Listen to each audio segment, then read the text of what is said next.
Hello, hi, welcome. I am Manjalal, and this is The Culturalist. I am the founder, editor, host, writer of The Culturalist, which delivers to you all of the news you need to know about culture from around the world, East, West, and what's next. That's me. Hello, welcome. If you're on Substack and I'm in your inbox, in your email, you have subscribed. Welcome, subscribers. If you're on YouTube and you're just scrolling away and I've popped up, hi.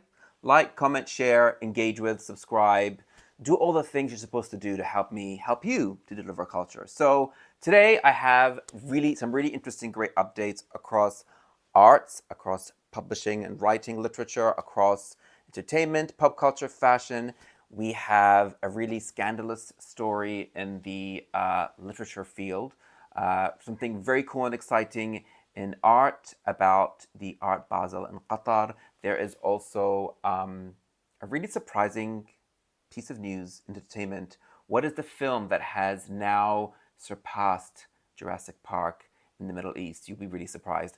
Fashion, Jonathan Addison's debut menswear Dior show. I'm going to break it down for you. And then in pop culture, a wedding. We love weddings here at The Culturalist. Weddings are great. But this is not the wedding. We're not talking about the Bezos wedding anymore. That was a couple of weeks ago. We're done. We're over it. This is a spicy wedding. If you're a millennial, you will be very interested to know about this wedding. So, without further ado, I'm going to get right into it. By the way, if you're new here, we send out once a week a full list of all of these stories and more, over 20 stories about arts and culture from around the world, with a slight focus on the Middle East. So I am going to pick on some of these stories, pick 5, to really delve into and speak to you guys about. So the first one, art. My favorite section. Wael Shawki to lead Art Basel Qatar's debut with bold, theme-driven format. Renowned Egyptian artist Wael Shawki has been named artistic director of the first ever Art Basel Qatar, set to debut in Doha from the 5th to the 7th of February 2026. Breaking from the standard booth format, the fair will spotlight curated solo presentations tied to the theme of becoming, which explores ideas of transformation and shifting systems. Shawki will work alongside Art Basel's chief artistic officer, Francesco De Bellis, and a regional selection committee to shape the program. The event will be held in Mishrab downtown Doha, making Art Basel's first official edition in the Middle East. And the source for that was the Art newspaper. This is so exciting. So Wael Shawki, if you don't know, he is a very amazing, pioneering Egyptian artist. A lot of his work is very much based on his research. I've been a fan of his for a long time, and this is really exciting because not only is it the first Art Basel in Qatar that they're doing, or it's the first actually edition of Art Basel in the Middle East, and it's happening in Doha, Qatar, but also the fact that Wael Shawki is going to be the artistic director of it, I think is really, it makes sense. It's always interesting to see, even if they're a very well-known international name, or even museum entities. Like this week, a couple of days ago, I went to the Louvre in Abu Dhabi.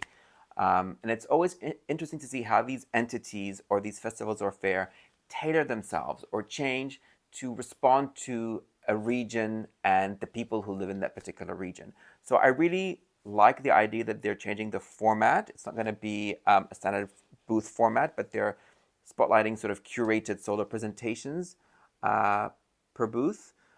That's really exciting. And the theme, becoming, they say, which explores ideas of transformation and shifting systems. What I love about this theme is twofold. The first, it really has regional resonance, but also is part of a global narrative, a very universal global narrative. We are all, wherever we are living in the world, we are all in exploring ideas of transformation and shifting systems in various ways, right? Whether you're thinking about from a technological perspective with the use of AI, whether you're thinking about social media and how we interact with each other through these different channels and how that's transforming how we connect, how we create art, how we write, how we speak, how we communicate.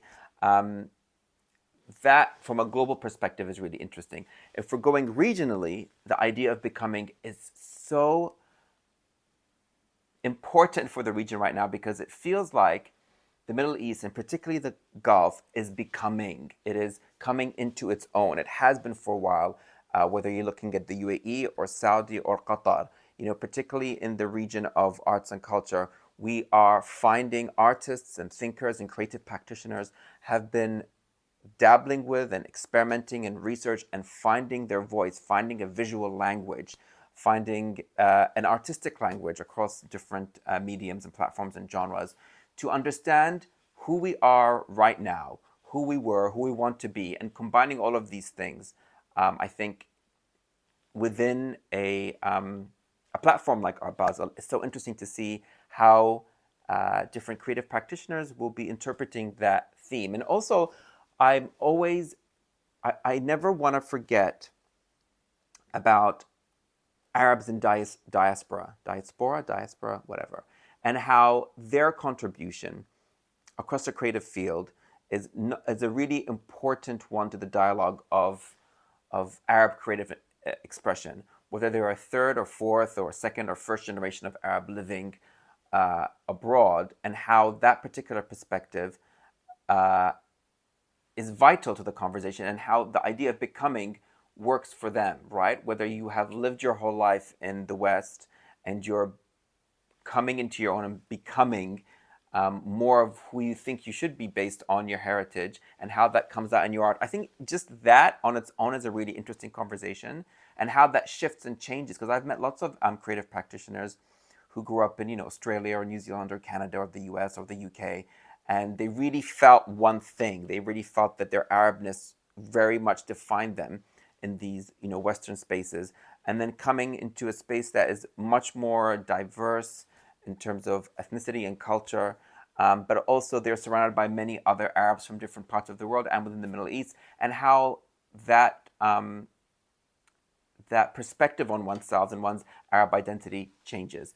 And I'm always so fascinated to see how all of these different artists and writers and curators interpret these very nuanced experiences, personal experiences, and sometimes, I guess, group experiences, universal experiences, and how that is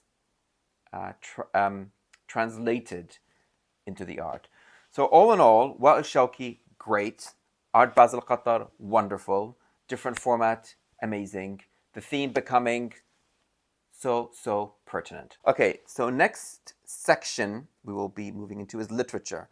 This is a really interesting story that I've been reading a lot about. The Salt Path, authors' homelessness and illness claims challenged. An investigation by The Observer has raised serious questions about Raynor Wynn's best-selling memoir, The Salt Path, claiming her portrayal of homelessness, terminal illness, and coastal hiking might be misleading. Court documents suggest Wynn, whose real name is Sally Walker, owed substantial debts and had a hidden home in France, contradicting her narrative of destitution. Critics also doubt her husband's serious illness, as many CBD patients typically don't survive as long as he reportedly has. Wynn and her publisher say the story in The Observer was misleading and are seeking legal advice. And the source for that was from the BBC. This is really interesting because for a couple of reasons. Number one, The Salt Path was a book that was kind of everywhere. I haven't read it. I don't read that many memoirs. I'm more of a fiction guy. But I do read the occasional. However, I have not read this novel, but this memoir. But it was everywhere. It was across all the news feeds. Everyone was talking about it. It's being turned into a TV show or a film. Let me just double check on that. For those of you who don't know, The Salt Path is a memoir by Raynor Wynn that tells the story of how she and her husband Moth responded to a series of devastating life events, losing their home, their livelihood, and facing Moth's terminal illness by deciding to walk the 630-mile southwest coast path in England. Without much money, proper gear, or a clean plan, they set off on this ragged journey along the coastline, survival, blah, blah, blah, blah. So you can kind of get the gist of what this novel is about and why it probably resonated with 2 million people, because the book has sold more than 2 million copies since the publication in March 2018, and a film adaptation starring Gillian Anderson, and Jason Isaacs was released earlier this year.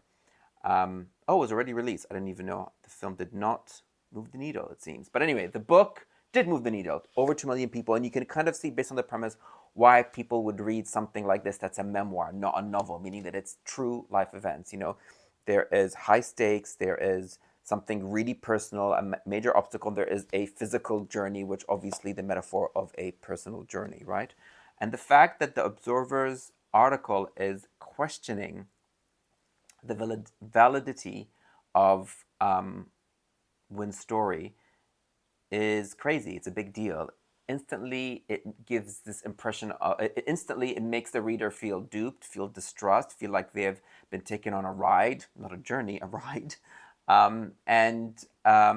It really undermines the author's work. And this isn't the first time this has happened, right? It happened with that novel, with that memoir, Shantaram. How do you? Yes, this was what I was talking about. Shantaram. It's not a memoir, but a novel by Gregory David Roberts. This was huge. I remember he was on Oprah.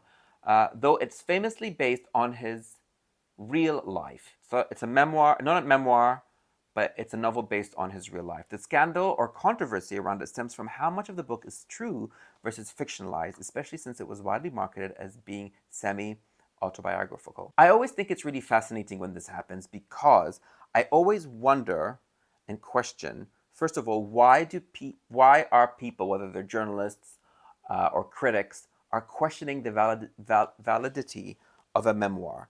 Like, are the events in someone's life, do they seem so fantastical that they sort of beg the question: has this been fictionalized? Has this been sensationalized for fiction, for to sell copies? Because I always think about that thing. What is it? Life is stranger than fiction, right? Truth is stranger than fiction. And it makes me think that sometimes people read a memoir and think this is too fantastical, this is too absurd, this is too crazy to ever happen, it must be untrue. So that's something that I always think about. Secondly, on the other side of that, I think, why would any author ever who's writing a memoir think, let me exaggerate my life in this way, if it has been exaggerated?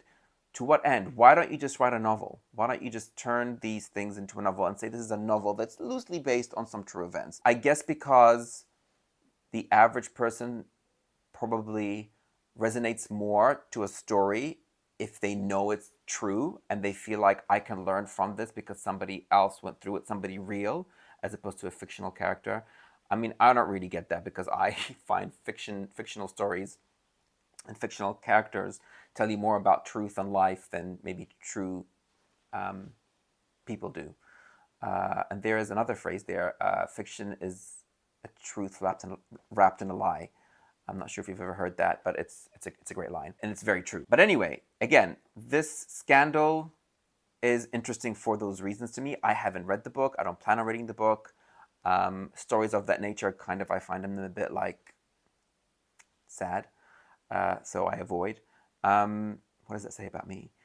But yeah, I'm watching closely because I do think that stories of this nature, especially if it's been proven in some capacity that she exaggerated parts of her life for the book, is really going to have an effect on people who are writing memoirs in the future. Memoirs are going to be more, I guess, fact-checked, but how can you fact-check someone's life? It's really strange. Okay, next story, entertainment. Al Zarfa surpasses Jurassic World Rebirth at box office. Saudi comedy Al Zarfa has outperformed Jurassic World Rebirth at the box office, making a significant achievement for the kingdom's film industry. Directed by Faisal Al-Dayhani, Al Zarfa combines humor with social commentary, resonating with local audiences. Its success underscores the growing demand for culturally relevant content in Saudi Arabia's evolving cinema landscape. The film's performance highlights a shift towards domestic productions, gaining traction over international blockbusters, reflecting the kingdom's investment in fostering its film sector. And the source from that is Variety. So I haven't seen Al Zarfa yet, but it's a comedy prison break type heist thing where like three guys, after a failed heist, are put in prison and they're trying to break out. I think this is interesting for several reasons. First of all, like I was talking about Jurassic Park in my last video and how that story is, so interesting that it still resonates with audiences today. My godchildren watched the first film and they're young and they were very taken and engaged by it. So the fact that this film, a Saudi film made by a Saudi production company based in Saudi, being aired in Saudi, has surpassed Jurassic World, to me is really interesting because, funnily enough, it kind of relates to what I was talking about when it comes to Art Basel Qatar. It shows that there's this hunger and need to see people from the region, creators from the region, creating stories that are take what we recognize as global. So, like the plot twist of the movie within the movie of a prison break, and making it, transforming it into more of a Saudi context or a regional Gulf context.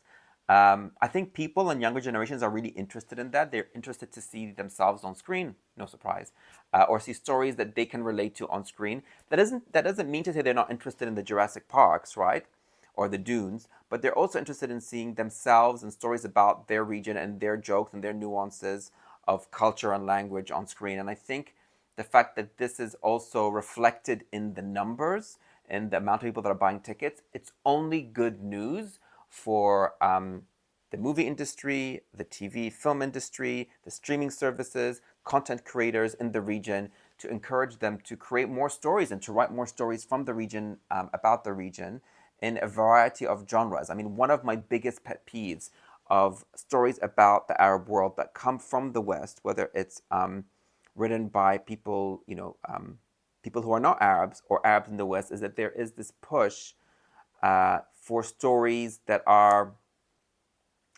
you know, quite depressing. And while serious topics, serious themes are really important, it's not the only story. It's not the only narrative that exists in the whole region, right? So sometimes we want a silly, crazy comedy, prison break type thing. We want rom-coms.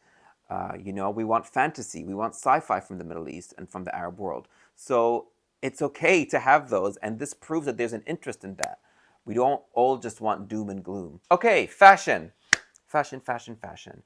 Jonathan Addison revives Dior with art-inspired menswear debut, blending heritage and modernity. Jonathan Addison kicked off his new role as Dior's unified creative director by presenting a Spring-Summer 2026 men's collection at Paris Fashion Week. Staged in a space resembling an art museum, the show drew inspiration from 18th century painter Jean-Simon Chardin and featured heritage elements like tweed bar jackets, cable knit sweatwear, oversized cargo shorts, and literary themed book bags.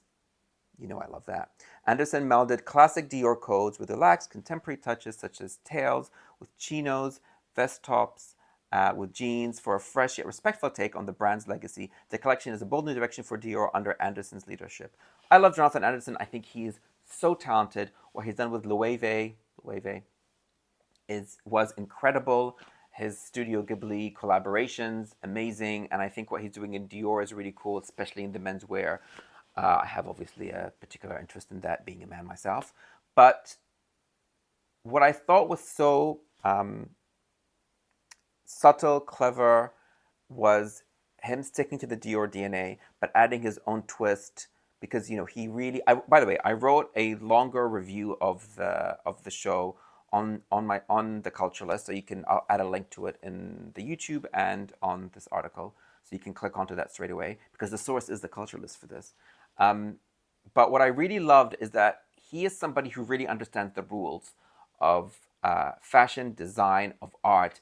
And when somebody really understands the rules very intimately, and they've proven that time and time again, they can do interesting things, they can do creative things, they can do wacky things, they can break the rules, and it makes sense. And the fact that he can also reference and show influences and citations, I like to use that sometimes in a creative context. He can use citations for his references. I think it's great. I mean, he's been very transparent about Basquiat, Jean-Michel Basquiat, as being an influence of his for this men's Dior collection. You see with the ties being off skew. What's his name? Basquiat his whole style was a very elegant, disheveling, chaotic, organized artist, kind of just rolled out of the studio, but I put nothing matches, but everything is cohesive and is well put together. That kind of, disheveled dandy, academic, geeky, sexy nerd vibe is a really cool, very cool aesthetic that Anderson has created as an archetype for a male in his show without it looking like caricature, without it looking like a spoof, you know? All of these pieces together and separately and how they're styled feel very wearable to me, which is something that I love to see. Some, you know, more than others across the spectrum. But I love it. I think it's great. I think he's such an amazing talent.